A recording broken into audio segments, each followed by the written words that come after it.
Chapter 18. Brian POV. For years had passed, yet the dynamic between my father and me remained unchanged. His lectures, though seasoned with age, still grated against my nerves. I could feel my patience wearing thin as he spoke, his words falling on deaf ears. My secretary interrupted our tense exchange, bringing in a cup of coffee. Ignoring my father's relentless monologue, I accepted the coffee with a nod of gratitude. But my father was undeterred, his voice a constant stream of unwanted advice. He reached for another cup of coffee, his actions mechanical, as if on autopilot. Without pause, he placed the cup dangerously close to the edge of my desk, a habit of his that never failed to irritate me. With a sharp intake of breath, I seized his mug and firmly set it down on a coaster, my frustration simmering beneath the surface. Brian, it's time to get your life together. You're not a young man anymore. You can't keep fooling around with these women and drinking yourself into oblivion every night.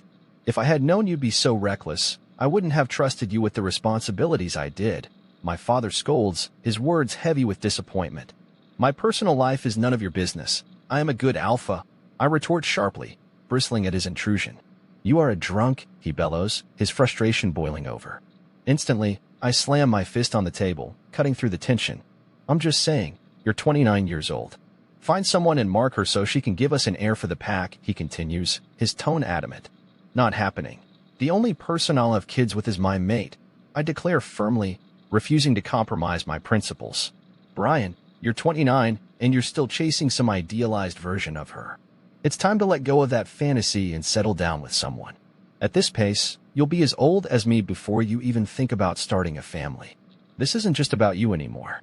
It's about your responsibilities to the pack, he growls, emphasizing the urgency of the situation.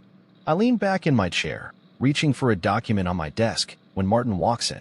Relief floods me at the sight of Martin, my trusted advisor.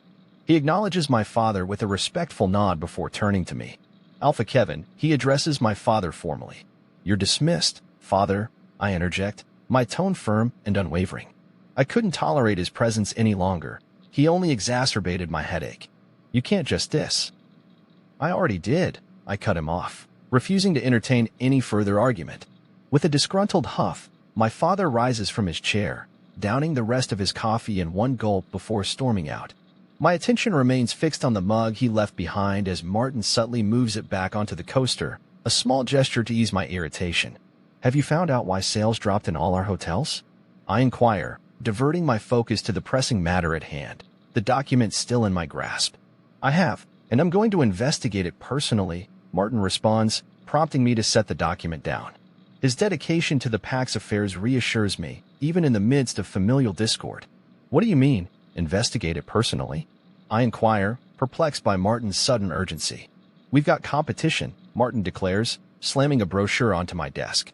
I glance at it, reading the name Cagayan Parkview Hotel. Since when? I ask, scanning the brochure for any clues. Take a look at the star rating, Martin prompts. I glance down and see the prestigious 5-star rating, accompanied by glowing reviews. Where is this place? I've never even heard of it, I admit, baffled by its sudden appearance on the scene. That's the thing.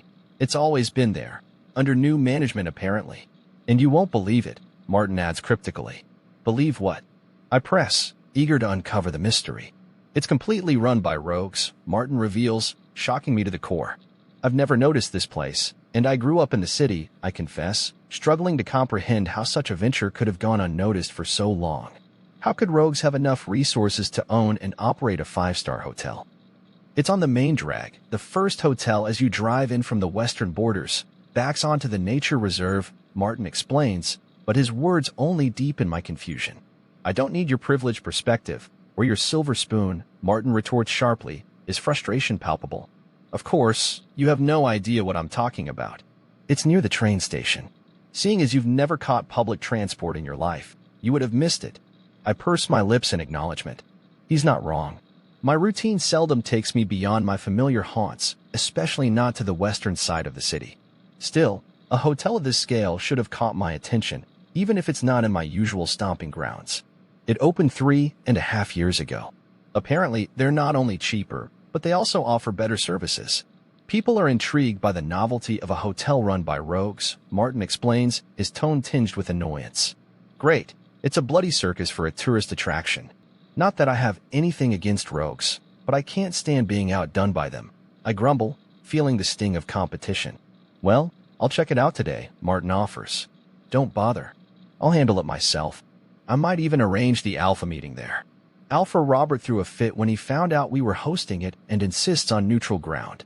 Plus, I have another task for you, I inform him, already formulating plans to investigate the Cagayan Parkview Hotel firsthand. What's that?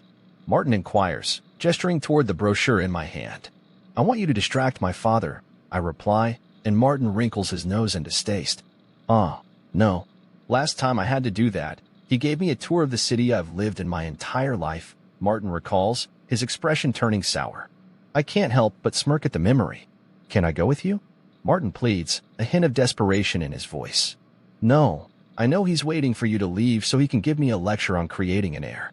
I need an escape, and this seems perfect, I explain, holding up the brochure for emphasis. I don't see why I can't come with, Martin protests, starting to rise from his seat. Oh, and Alice is downstairs looking for you, Martin interjects, a mischievous glint in his eyes. I never should have touched that one. She's like a leech, I groan, regretting my past indiscretions. Yeah, you have to be more careful where you stick your dick, Martin chuckles, earning a glare from me. Get rid of her for me, I instruct him firmly, hoping to avoid any further complications. Why do I need to get rid of her? I didn't sleep with her, Martin retorts, his annoyance evident. Fine, I'll just distract my father myself so I can escape, I concede, realizing the futility of arguing with Martin. He leaves, then mind links me when the coast is clear, mentioning something about asking my father if he's familiar with graphs. I know Martin will give me hell later for using such a transparent tactic, but desperate times call for desperate measures. Sneaking out discreetly, I catch the lift to the ground floor and make my way to the exit, only to be intercepted by Alice, her smile radiant as she spots me. She flips her blonde hair over her shoulder, adjusting her dress that had ridden up. It's a futile attempt. I can still see the bottom of her ass cheeks if she turned around. Brian, honey, she coos, stepping closer. Busy, and don't call me that. I cut her off sharply, striding past her. She grabs my hand, but I shake her off, determined to escape. As I wait for the valet to bring my car, I find myself trapped next to Alice. Want to go out later? She asks, her hands reaching for me. I shove them away, irritation bubbling beneath the surface. What part of I am busy don't you understand? I snap, frustration lacing my voice. Alice falls silent, her face flushing with embarrassment. You know you don't have to be such a prick, Brian, Alice retorts, her voice quivering with hurt. Brian, let's be clear, we're not acquainted. Just because we had a moment doesn't imply anything beyond that. Now, please, step away from me, I assert firmly, pushing her away and creating distance between us. Her tears start to flow, and I roll my eyes, feeling the weight of embarrassment as onlookers begin to stare. Shut up, I mutter under my breath, only causing her to cry harder. The valet arrives with my car, and I growl in frustration, hastily opening the passenger side. Get in, and I'll drive you home when I'm done, I grit through clenched teeth, my patience wearing thin as she sniffles and catches a cab. She doesn't cease her incessant whining during the drive. Following the GPS, I navigate toward the Cagayan Parkview Hotel, my curiosity piqued by Martin's revelation. What are you looking for? Alice whines, her voice grating on my nerves. Ignoring her, I spot the hotel. How had I never noticed it before? The sheer size of the establishment is impressive, exuding an aura of luxury and elegance. The well-maintained lawns, tropical landscaping, and extravagant water fountain in the center of the car park hint at its 5-star status. This couldn't be owned by a rogue, I mutter to myself, disbelief coloring my tone. Stepping out of the car, I steal a quick glance at Alice, unsure of what to expect next. Stay here. I'll be back in a minute, I instruct Alice, who nods absent-mindedly while scrolling through her phone. Slamming my door a little too hard, I stride toward the entrance of the hotel, my senses heightened with anticipation. As I wander around the premises, I take in the bustling atmosphere of the restaurant. Every seat is occupied, and the aroma of delectable food wafts through the air, irritating me further. I push open the door to the restaurant, the sounds of laughter and conversation filling the room. In the midst of the commotion, I catch sight of her, a woman of exquisite beauty, carrying a birthday cake with a radiant smile. The staff follows behind her, their voices harmonizing in a chorus of happy birthday. My attention is drawn to the girl celebrating her birthday, But it's the woman beside her who captivates me. Her scent envelopes me, igniting a primal response deep within my being. Mate, my instincts scream, sending a surge of electricity through my veins. My heart races uncontrollably as I lock eyes with her, feeling as though time stands still. In that moment, it's as if there's no one else in the room but us. My entire being is drawn toward the petite woman, her presence commanding my attention. Her uniform suggests she holds a managerial position here, and her hair pulled up in a bun exposes her graceful neck, tantalizingly inviting. As the crowd cheers for the birthday girl, my mate's voice breaks through the haze, its melodic tones sending shivers down my spine. I watch as she gracefully moves to retrieve napkins, my senses heightened by her proximity. My mouth waters at the mere thought of sinking my teeth into her delicate skin. She appears slightly undernourished and fatigued, yet to me, she radiates an unparalleled beauty. I would remedy her condition, ensuring she thrived under my care. With slow, deliberate steps, I approach an older woman seated in the corner, endeavoring to remain inconspicuous. I tap her on the shoulder, and she glances at me briefly before lowering her gaze in deference. "Can I help you, Alpha?" the older woman inquires, seemingly sensing my presence. "Yes, the woman who went to get napkins just now," I respond, my voice low but authoritative. "Jane, sir. How can I assist you?" she replies, rising from her seat to address me while still cutting the cake.